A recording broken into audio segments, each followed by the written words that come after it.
Hello everyone. Today I'm going to cover the topic of understanding scientific papers a little bit. Because if you are someone who is starting to read them, starting to get interested in them, knows where to find them, you might not be so inclined to read them when you start reading them. What do I mean by that? I mean, they aren't the easiest things to read. Okay, they are technical. And even to some of us who understand that subject, they can be a little bit overwhelming. What I mean by that, I mean I don't want to say wordy because they're usually not, but very full of technical terms without definitions. And that's fine because we can't define every word in every paper. We'd never get any papers written. Now, even within, say, I'm going to be using geology, specifically geochronology as example, but generally these things apply across the board, okay? Now, there are some definition assumptions made as someone reads it. So if you are just getting started and don't have a background in it, I can see how this can turn you off, okay? We're going to go with it. I just wrote that so you wouldn't have to watch me write it out. First things first, I'm going to say this, and I'm going to tell you how most scientists, at least geologists, read the papers, okay? Not talking about peer review. I'm talking about it's published, people are looking at it. They're going to do one of two things, or they'll do two things. They will, one, read the abstract. That is the beginning of the paper. It's not an introduction. It's not a conclusion. It's a basic summary. It's where you report the major part of your findings. And for geochronology, that'll usually be dates. You don't put the methodology in there, any of that. That's in the paper. And these are usually almost always free. So at least you could get, if you need the final summary data, it just say conclusion, but you understand what I mean. You just read the abstract, okay? The second thing they're going to do is look at all the figures and tables, okay? That's what they're going to do.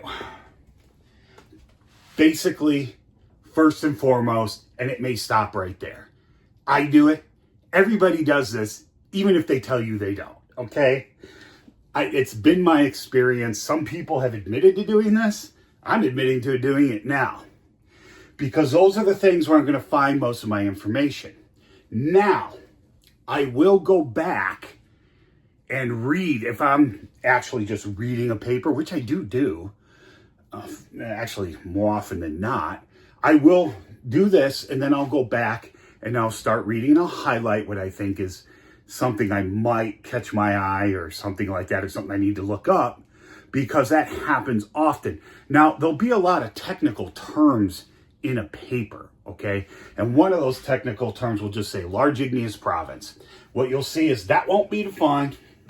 They'll just use it because it's one of those things that are assumed to be known, all right? And if you don't know, you're going to have to go look it up. And that's just the way it is. And, that's part of learning. That's part of the academic process anyway, all right? But that's not why I wrote this. I wrote this because you'll see written, but not in the abstract. That's another thing. The abstract just uses acronyms usually, okay? But in the very first time a large igneous province is mentioned, it might be in the title too. They tend to do it if this is the focus of the paper, okay? But they'll first mention it, and probably in the introduction somewhere, and then right after that, you'll see LIP, lip.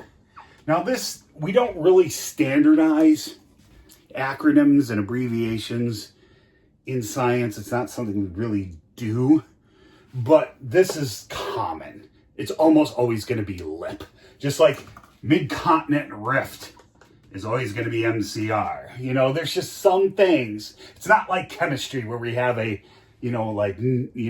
hydrogen is an H, lithium's an Li. It's not like that. Everybody knows that. Everybody uses that. I could just as easily in my paper just put,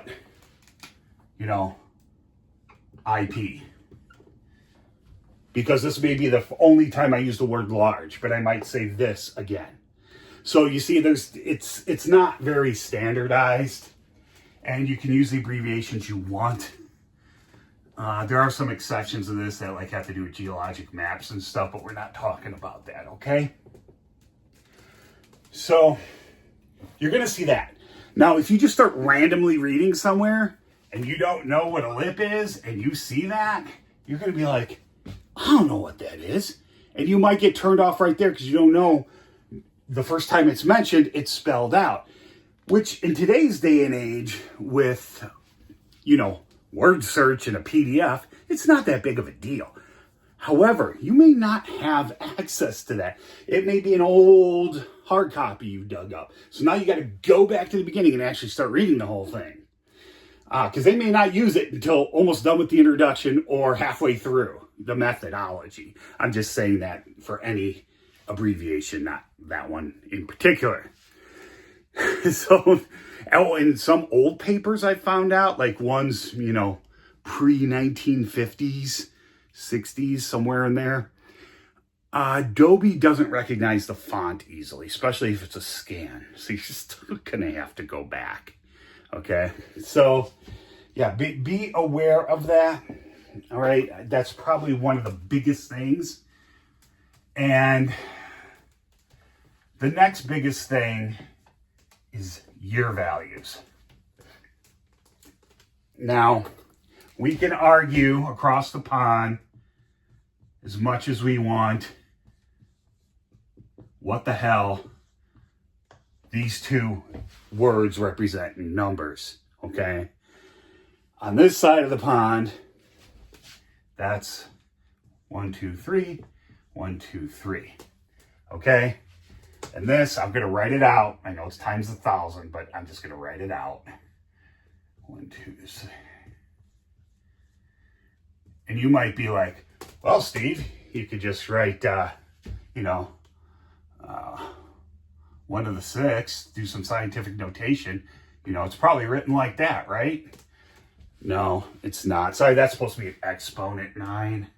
Draw my 1 a little bigger there. But that's not how we do it, okay?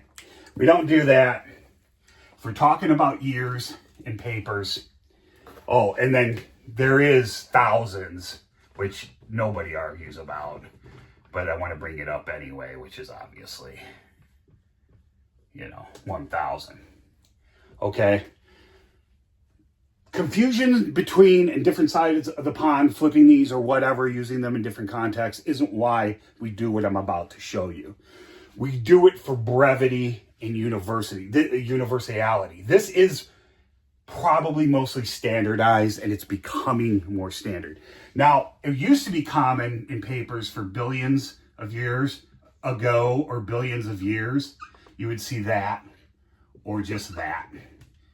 But we're getting away from that kind of thing, and we're just using, for thousands,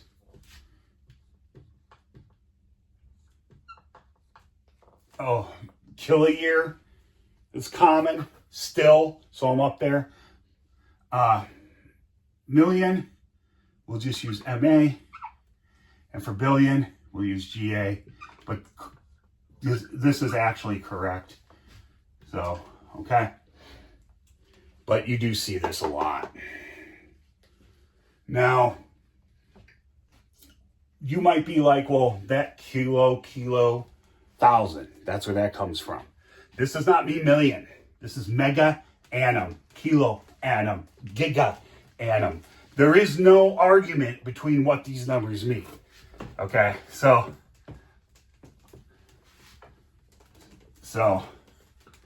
that equals 1 KA equals 1 MA, and this capital equals 1 GA. Now, it does not mean, millions of years ago, although we will use that, but it also just means singular, millions of years, or not singular, but independent of time. So if I just write this, 25 MA, this is why you got to read it in context. That could mean 25 million years ago, or could just mean 25 million years, a block of 25 million years. That's why context is important and not goddamn semantic bullshit. I'm just going to say that because it is, and definition wrangling, okay? You're a grown adult. If you're competent enough to read a scientific paper, you're confident enough to understand context. And if you don't, ask someone who does. Or look it up, okay?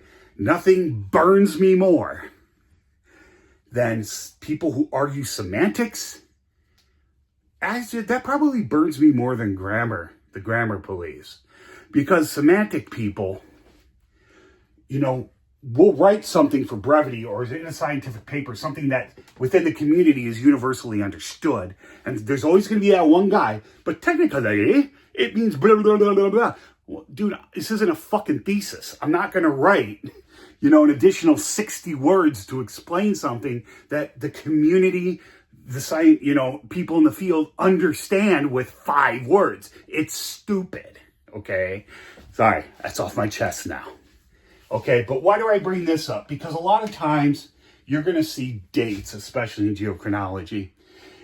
And this is more common than this when you're talking about large blocks of time. This is what you'll see for carbon dating. Because carbon dating is only good to about 50,000 years. All right? You guys know me, I don't study rocks or anything with that small of a time span. Okay, I'm a Precambrian guy, specifically Proterozoic, so I deal with this and this. Okay, now things like uranium lead dating, and remember, there's about 24 ways to date things. Some are more appropriate for others, some are inappropriate, like you're not going to do carbon dating on a Precambrian rock. That would just be pointless. You could try, but you're not going to get anything, because that rock's a lot older than 50,000 years. You would use something like this or something close to this. And if you do numerous methods and you get something similar, you're on the right track, okay? But this isn't a uranium lead dating lecture either.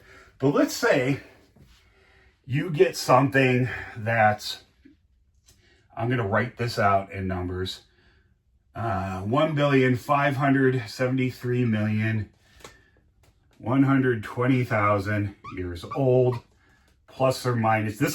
We'll just say for the sake of argument, this is your raw result, okay?